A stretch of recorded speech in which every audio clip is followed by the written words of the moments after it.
بسم اللہ الرحمن الرحیم۔ السلام علیکم ورحمۃ اللہ وبرکاتہ۔ حدیث نبوی صلی اللہ علیہ وسلم ہے، نبی کریم صلی اللہ علیہ وسلم نے فرمایا، درختوں میں ایک درخت ایسا ہے کہ اس کے پتے نہیں جھڑتے، اور مسلمان کی مثال اسی درخت کی سی ہے۔ بتاؤ وہ کون سا درخت ہے؟ یہ سن کر لوگوں کا خیال جنگل کے درختوں کی طرف دوڑا۔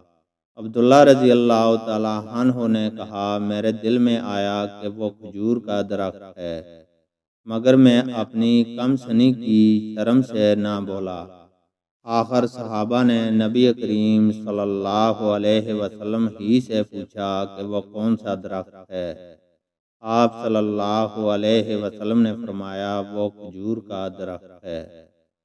اللہ تعالیٰ سے دعا ہے کہ وہ ہمیں قرآن اور حدیث کو سننے، سمجھنے اور اس پر عمل کرنے کی توفیق عطا فرمائے، آمین۔